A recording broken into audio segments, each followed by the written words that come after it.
तेरी मेहरबानी का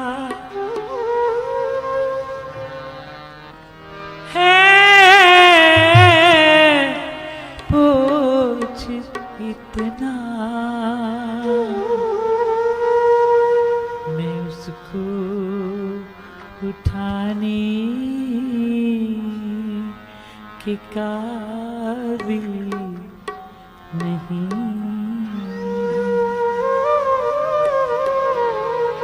मैं आ तो गई हूँ मगर जानती हूँ मैं इस दर पे आने के काबिल नहीं।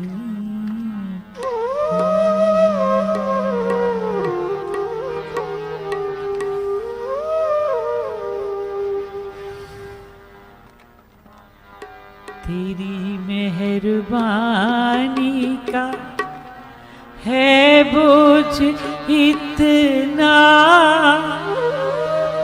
मैं उसको उठाने के काबिल नहीं हूँ। मैं आ तो गई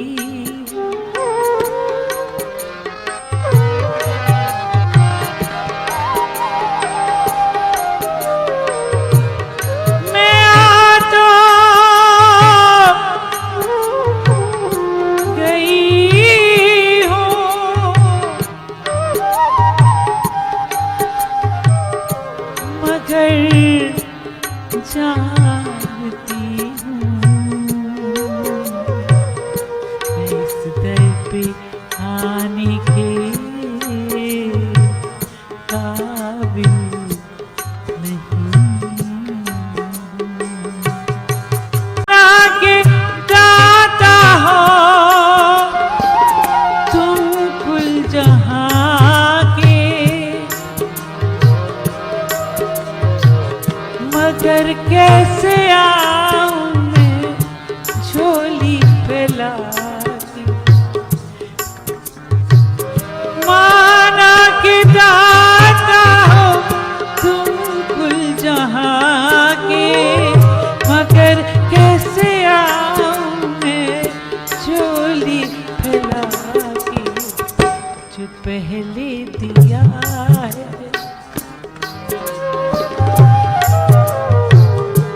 पहले दिया है वही कम नहीं है।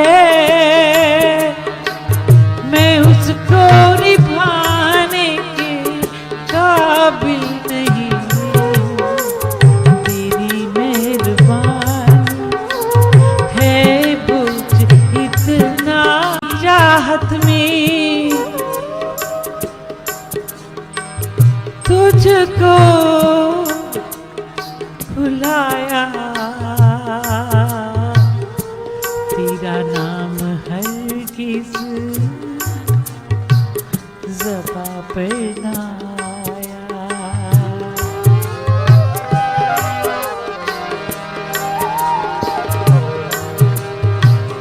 दुनिया की चाहत में तुझको बुलाया। तेरा नाम हरगिज़ ज़बां पर न आया। खतावार तेरी दया का हूँ इतना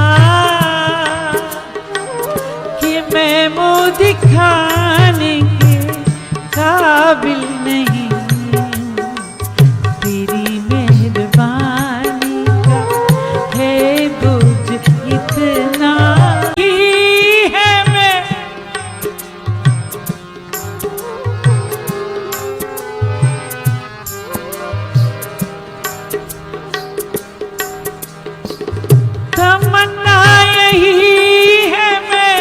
सिर को झुका लूं तेरा दर्शन में जी भर के पालूं।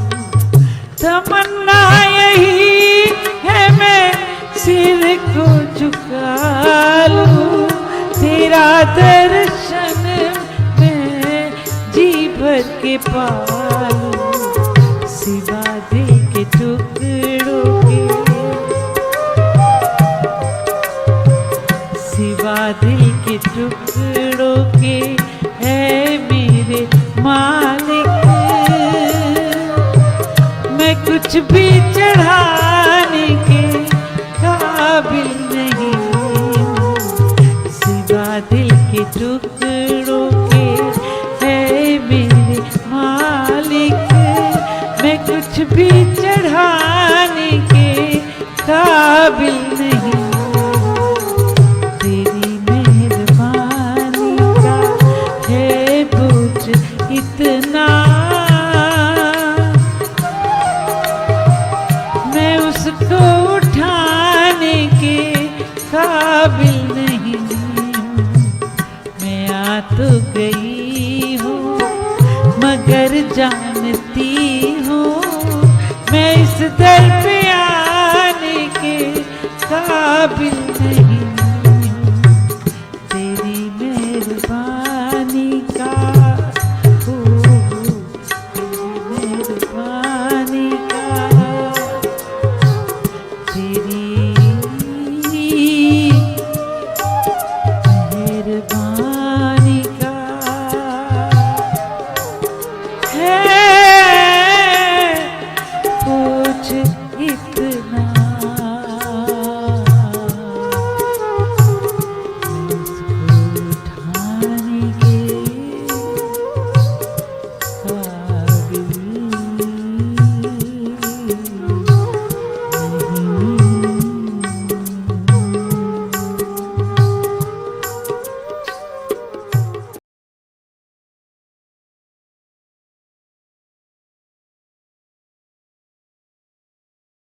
बहुत धन्यवाद माला।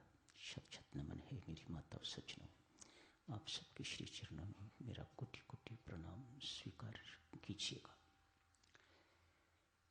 परमेश्वर कृपा करें सबके लिए ये वर्ष मंगलमय हो, सारा जीवन मंगलमय हो। अतिशय मंगल कामनाएं, शुभकामनाएं, परमेश्वर की कृपा, मेरे गुरुजनों के आशीर्वाद सदा सदा सबको उपलब्ध रहे, सबको प्राप्त होते रहे, सदा सदा प्राप्त होते रहे।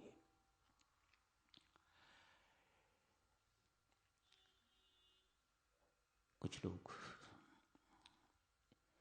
जिन्होंने पूज्य प्रेम जी महाराज के दर्शन किए हुए हैं, कुछ उनकी चीज को पहचान रहे होंगे, ये टोपी उन्हीं की है। पूज्य प्रेम जी महाराज का गर्म कोट लंबा जो पहना करते, जैकेट जो पहना करते, दो टोपियां जिनमें से एक ये है, एक स्वेटर, एक उनकी पॉकेट में रखी जाने वाली घड़ी, ये सब श्री राम शरणम को दिए हैं। कोट जैकेट ऊपर 108 नंबर कमरे में आप सबके दर्शनार्थ रखी हुई हैं, जो चाहे दर्शन कर लीजिएगा। टोपी मेरे सिर पर है। आरती के समय जो टोपी पहनता हूँ वह पूज्यपाद स्वामी जी महाराज की है। जिस सिर पर साधक जनों उनकी जूतियां होनी चाहिए, उस सिर पर उन्होंने अपनी टोपी रख दी है। कितने उदार हैं मेरे गुरु महाराज, सतगुरु महाराज। कैसी अपरंपार महिमा है परमात्मा की, किसी को कुछ बना दे, कोई पूछने वाला नहीं। प्रथम प्रभात इस वर्ष की,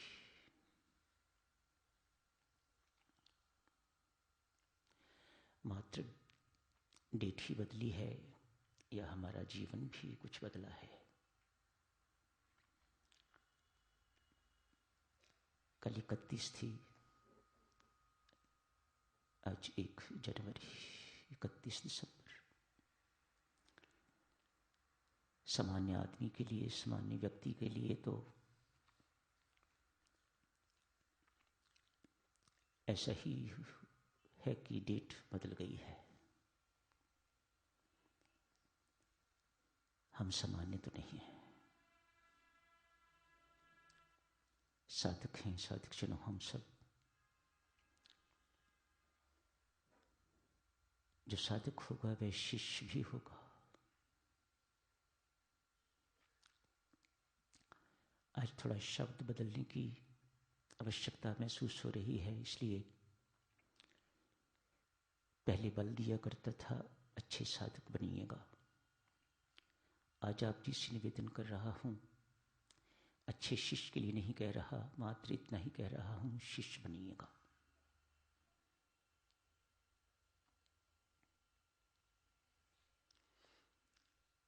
अध्यात्म में यही संबंध है शिष्य और गुरु का, जो गुरु की या परमात्मा की सारी शक्तियों को गुरु के माध्यम से शिष्य में उड़ेल देता है। बहन बनने से नहीं। हम बहुत माहिर हैं बहन बनने में, बिटिया बनने में, माँ बनने में, पुत्र बनने में, सब कुछ बनने को तैयार हैं जिनका शरीर के साथ संबंध है। शिष्य बनने को तैयार नहीं है। आज इस वर्ष के शुभारंभ पर ही बहुत गंभीर बात आप जी से अर्ज कर रहा हूं। साधक जनों, हम सबको शिष्य बनना है। यदि गुरु से कुछ प्राप्त करना है और गुरु के माध्यम से परमात्मा से प्राप्त करना है तो ये चैनल, आप गुरु को अपना बाप बना लीजिएगा, आप गुरु को अपना स्वामी बना लीजिएगा, बड़ा भाई बना लीजिएगा। इन संबंधों से प्रगति रुक जाएगी।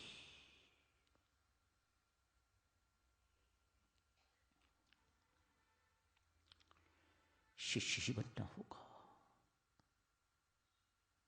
शिष्य ही ग्रहणशील हो सकता है, शिष्य ही विनम्र बन सकता है, शिष्य ही झुकना सीख सकता है, शिष्य ही निरभिमानी हो सकता है। इनके हुए बिना व्यक्ति ग्रहणशील नहीं होता, और ग्रहणशील हुए बिना परमात्मा की कृपा प्राप्त नहीं होती। वह तो बरस रही है। आपने अपनी पाइप बंद कर रखी है, इसमें रुकावट डाल रखी हुई है, शारीरिक संबंध स्थापित करके, मानसिक ही सही।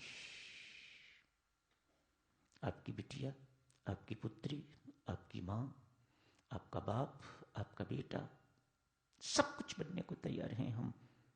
आसान बातें हैं ना। शिष्य बनना बहुत कठिन है और वह कोई बनने को तैयार नहीं। पुनः दोहराऊंगा, बिना शिष्य बने ना ही गुरु की कृपा के पात्र बन सकोगे, ना ही परमात्मा की कृपा के पात्र बन सकोगे। शिष्य बनिएगा। प्रथम बात आज यहां से शुरू हुई। हम सबको शिष्य बनना है। आध्यात्मिक नाता है, ये कोई शरीरों का नाता नहीं है। ये नाता उससे है जो कभी मरता नहीं है। शरीर तो मरता है, इसलिए शारीरिक संबंध बनाना अज्ञानता का चिन्ह है। मत बनाइएगा, शिष्य बनिएगा। है और रूहानी नाता शाश्वत नाता है, शाश्वत एटर्नल, जो कभी न टूटने वाला नाता है। अनादि काल से चला आ रहा है ये नाता, आज का ये नाता नहीं है। तो शरीर के साथ तो नहीं हो सकता। यदि शरीर के साथ नहीं हो सकता तो फिर गुरु को पहचानिएगा। गुरु शरीर नहीं है, गुरु तत्व है, जैसे परमात्मा तत्व है। यहां से चलोगे तो प्रगति बहुत आसान हो जाएगी, तीव्र हो जाएगी। विमान में बैठ जाओगे, शरीर के साथ संबंध जुड़े रहोगे तो कभी साइकिल पर, कभी पैदल,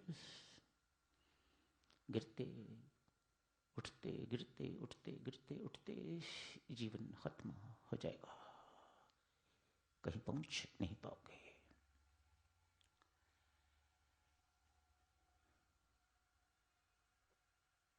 एक शिष्य साधक जनों, आज शिष्य संत के पास गया है। शिष्य के लिए आवश्यक नहीं होता कि अपने ही गुरु के पास जाए, अपना गुरु तो फिर शरीर हो गया। जो शिष्य होता है वह सबका शिष्य होता है, और जो शिष्य होता है उसके सब अपने आप गुरु बन जाते हैं, अपने आप उसे गुरु मिल जाते हैं। आज एक शिष्य किसी अन्य संत के पास गया है, सदगुरु नहीं है, जाके कहा, प्रणाम की, चरण वंदना। कहा, मेरे अंदर न बुद्धि है, न शब्द, न भाव, असमर्थ हूं। मैं नहीं जानता क्या पूछना चाहता हूं, इसलिए मेरे मन में कोई प्रश्न नहीं है। मुझे ये भी पता नहीं कि आप क्या कुछ देना चाहते हैं मुझे। स्तब्ध, मौन। यदि मुझे किसी चीज का कुछ कहने का पात्र समझते हैं तो दो शब्द कह दीजिएगा। कुछ देने के लिए मुझे पात्र मानते हैं तो मेरी झोली आपके सामने है, कुछ डाल दीजिएगा। ये संत सुगढ़ संत है।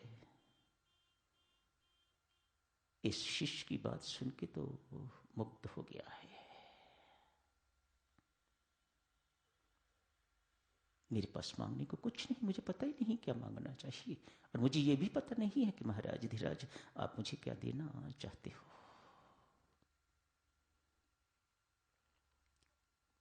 संत महाराज ने आंख बंद कर ली, शिष्य ने भी आंख बंद कर ली। कुछ देर दोनों आंख बंद करके मौन भाव से बैठे रहे हैं। थोड़ी देर के बाद शिष्य ने आंख खोल के तो दंडवत प्रणाम किया। आंखों से आंसू बह रहे थे। वाह संत महाराज, आपकी अपार कृपा हो गई, आपकी अपार कृपा हो गई, आपकी अपार कृपा हो गई। आंसू बहाता हुआ चला गया है। आसपास के लोगों ने पूछा, क्या हुआ है इसे और क्या मिला है इसे संत से। संत कहते हैं सब कुछ ले गया। संत कहते हैं सब कुछ ले गया। कैसे महाराज? न हमने आपको देते देखा है, न उसे मांगते ही देखा है। क्या ले गया? सब कुछ। क्या दे दिया आपने उसे? सब कुछ। अरे सब कुछ ले गया।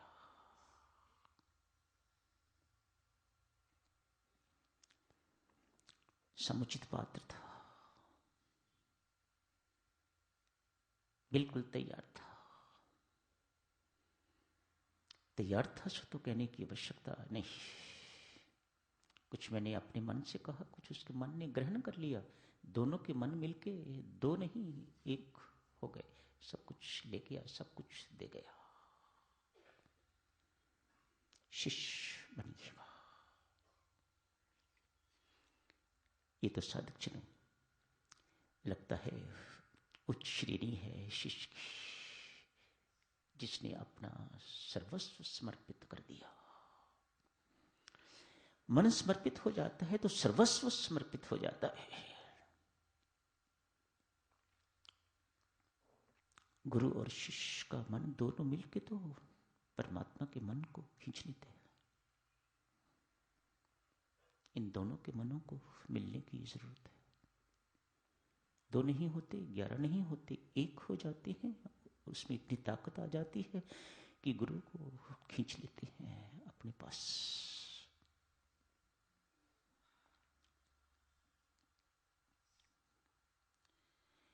आज एक सेठ का पुत्र नालायक है, बाप दुखी है, चिंता का विषय है, बेचैन जिंदगी है। सुना अमुक महात्मा है पासी, दर्शन मात्र से जीवन में परिवर्तन होता है। सेठ को बोला अपने बेटे को ले जाओ वहां पर, हो सकता है उसकी किस्मत और साथ ही साथ तेरी किस्मत भी बदल जाए। उस महात्मा के हाथ से उस स्थान से कोई खाली नहीं गया। कुछ मांगने की जरूरत नहीं पड़ती, मांगने वाला तो भिखारी है। देने वाले स्थानों से मांगने की आवश्यकता नहीं पड़ती, मात्र अपने आप को उनकी चरण शरण में ले जाने की आवश्यकता है। सूर्य से धूप मांगनी नहीं पड़ती, ठंडी जगह पर जाके ठंडक मांगनी नहीं पड़ती, चंद्रमा के पास सामने होके तो उससे उसकी शीतलता, उसकी ज्योत्सना मांगनी नहीं पड़ती, अपने आप सब कुछ मिलता है। मांगना अर्थात विश्वास नहीं है। भिखारी बनना अच्छा लगता है, इसलिए इस जगह से कुछ ना मिला तो दूसरी जगह चले गए, दूसरी से ना मिला तीसरी जगह चले गए। हम प्रोफेशनल भिखारी बन गए हुए हैं, नहीं हम साधक रहे हैं, नहीं हम शिष्य बनना चाहते हैं।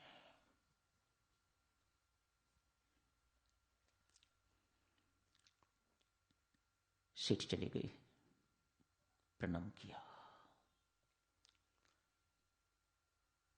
संत ने दोनों को देखा, कहा 5 प्रश्न मेरे से पूछ लो।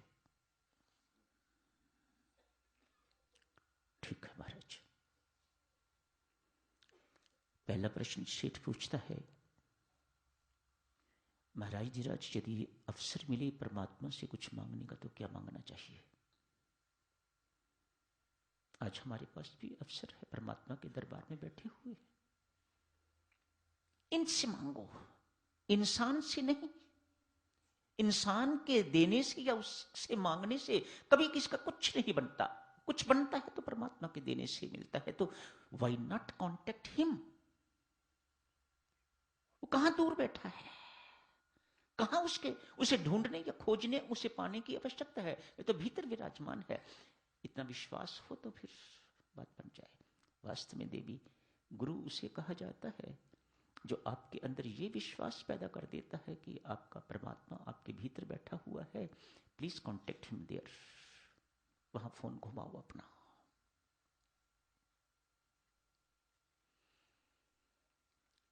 संत महात्मा कहते हैं, तेरे पहले प्रश्न का उत्तर है परमात्मा से परमार्थ धन, भक्ति में जीवन मांगो। पहली बात, इसके बिना जीवन में पूर्णता नहीं आ सकती। किसके बिना? आध्यात्मिक जीवन, भक्ति में जीवन। जब तक जीवन में भक्ति नहीं आती तब तक जीवन में पूर्णत्व नहीं आ सकता, जीवन सफल नहीं हो सकता। परमार्थ व्यक्ति का जीवन किस प्रकार का होता है? परमार्थ में खोया हुआ इस धन को प्राप्त किए हुए धनी परमार्थी का क्या चिन्ह है? किस प्रकार की उसकी विचारधारा हो जाती है? किसी ने पूछा, भजन पाठ करने से, परमात्मा की उपासना करने से, परमात्मा की भक्ति करने से क्या व्यक्ति मृत्यु से बच सकता है? उत्तर देने वाले ने कहा, हाँ बिल्कुल बच सकता है, पर बचा रह नहीं सकता। सुन रहे हो शब्द मेरी बात? मृत्यु से बचा जा सकता है, लेकिन बचा रह नहीं सकता। मरना तो है ही एक दिन। ये परमार्थ सिखाता है अध्यात्म सिखाता है ये बातें। हो सकता है उस वक्त मृत्यु से बच जाओ, लेकिन बचे रह नहीं सकते, एक ना एक दिन तो मरना होगा। ये बातें परमार्थ सिखाता है। परमार्थ धन मांगो परमात्मा से, और चीज कुछ मांगनी हो तो अगली चीज ईमानदारी एवं मेहनत से कमाया हुआ धन मांगो। धन तो कमाओ, लेकिन ईमानदारी एवं मेहनत से खून पसीने की कमाई, इसी की कदर है परमात्मा के घर में। वैसे आप बेईमानी करके लखपति करोड़पति अरबपति हो जाओ तो उसकी दृष्टि में कुछ नहीं। क्या बोलते हैं, काला धन, ब्लैक मनी बहुत है, सोदानी भी बहुत, कहीं ना कहीं उसे फेंकना ही है ना, कहीं ना कहीं उसे निकालना ही है। एक बात स्पष्ट करूं, ऐसे धन की गति क्या होती है, ऐसे दान की गति क्या होती है। बड़े भाव चाव से लोग दान करते हैं, बड़ा उनको दान देने का रहता है, महत्व भी बहुत है, कोई शक नहीं। कलयुग में दान का बहुत महत्व है, लेकिन ईमानदारी के बाद तीसरा प्रश्न है उदारता। मानो परमात्मा के दिए हुए को उसे लौटाना। दान है तो ये, लेकिन हमने तो दान को विकृत कर दिया हुआ है। काले धन से जो दान दिया जाता है, फल तो मिलेगा, लेकिन किसको? जिसका धन है उसको, या जिसने दिया है उसको? बताओ किसको मिलेगा फल? फल बेचारा बेचैन है, वह तो दान के साथ जुड़ना चाहता है, लेकिन है ये किसका? जिसने दान दिया है उसका है, या जिसका ये पैसा है, जिसका आपने मारा हुआ है, हड़प किया हुआ है, ये फल किसके पास जाए? परमात्मा कहते हैं मैं ऐसे फल को नष्ट कर देता हूं, कुछ नहीं मिलता।